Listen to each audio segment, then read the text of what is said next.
My name is Norman Chamberlain. I grew up in Warren, Pennsylvania. I went into the Air Force when I was 17, right out of high school. I had a difficult time convincing my parents to sign the paperwork because you couldn't go in of your own accord until you were 18. But I finally convinced them and was able to join. I think I was influenced by uncles. I had my dad's twin brother was in the Army in the Philippines during World War II.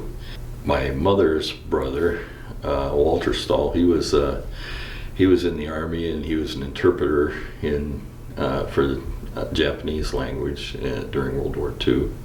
My mother's youngest brother was in the Air Force and flew KC-135 tankers. I guess talking to all these folks, I thought the military was the way to go.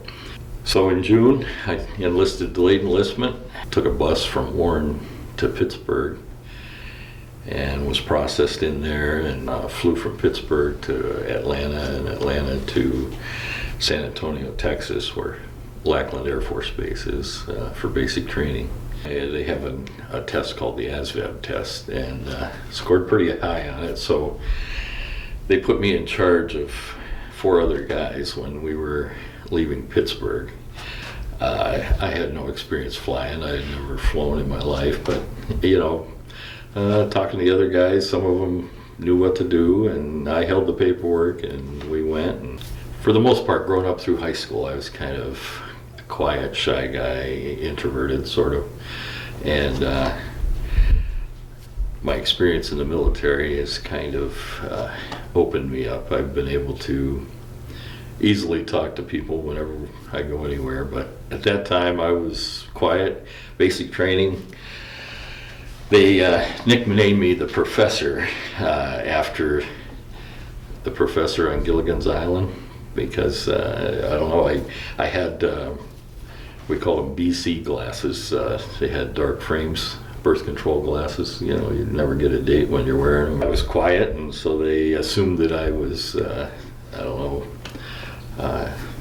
super educated. Basic training, got off the bus in Lackland, and immediately the drill instructor's yelling at you, so it's very intimidating.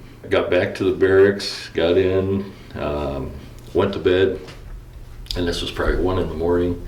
The next morning they come through banging on a trash can, and it's like 4:30 in the morning. Everybody get up, and tipping beds over if people didn't get out. It was a rude awakening for me. I thought, a lot of people have gone through here, we can do this. And the exercise was not a problem in the Air Force. It was running 1.5 miles, doing a certain number of push-ups, sit-ups, and I grew up on a farm, so it was much less exercise than I was used to. I gained almost 20 pounds of basic training because they served a dessert at lunch and dinner, and we didn't have that at home. And yeah, the food was excellent.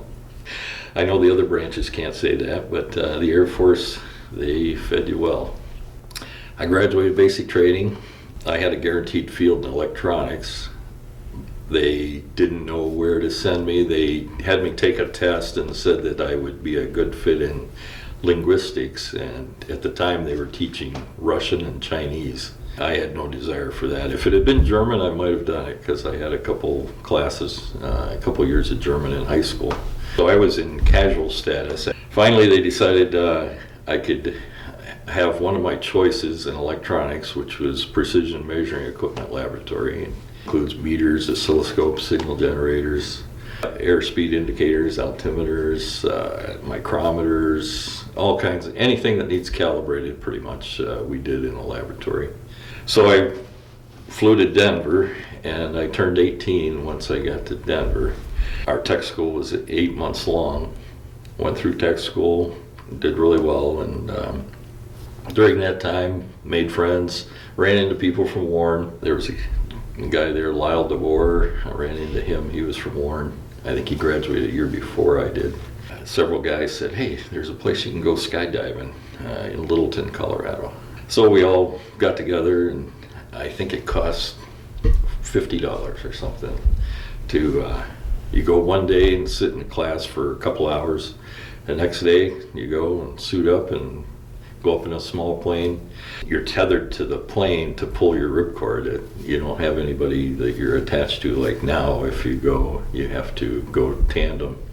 This was in February. There was like 4 inches of snow on the ground, but went up and they have you hang on a strut, tap your helmet, and you're supposed to let go and arch your back. And a friend of mine, Lyle DeVore, I guess they tapped his helmet. He didn't want to let go. He tapped his helmet, didn't want to let go, but finally did, and he landed a little ways away from the drop zone. For me, I let go when they tapped my helmet, but I didn't arch my back. All I could think of was I had to get my feet pointed toward ground. It was terrifying until the chute opened, and then it was fantastic. You're there floating, and what a view. Or the mountains on one side, you could see Denver. So that was an exciting experience for me. I jumped only once. After tech school, I was stationed at Griffiths Air Force Base in Rome, New York.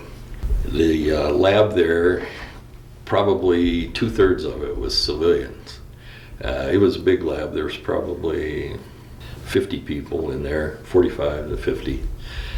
A lot of the civilians were older, ethnic. They were Polish or Italian, and some of them be playing the radio with Bobby Vinton on, and they were super interesting people, and they would some would invite us over for dinner, and it was just a great experience there at Griffiths. Plus, it's close to home. I ran into a guy I graduated with, Dan Knupp, and he and I would carpool about every other weekend. We'd drive home, and it's maybe a 5.5-hour drive. After Griffiths, I was stationed at Eielson Air Force Base in Alaska near Fairbanks. I got to Fairbanks in January of 1976. It was, I don't know, probably 20 below zero or so there, and typical for that time of year. A lot of times, they said that at times it would get to 60 below, where you could go outside and take a cup of coffee and toss it up in the air, and it would come down frozen. I only saw negative 47 degrees while I was in Alaska, since it was a mild winter that I was there. My tour was done. I came back home, and I got a job at Rexnord working as a machinist. During that time, I met my first wife, Pamela. I said, "What do you think about me going back in the Air Force?" She was receptive to the idea, and I wasn't sure they'd even take me. I checked, and I got to go back in at the same rank, E4, and same job. And I got to pick one of 3 bases. I chose Davis-Monthan Air Force Base. We went to Tucson, Arizona. Tucson's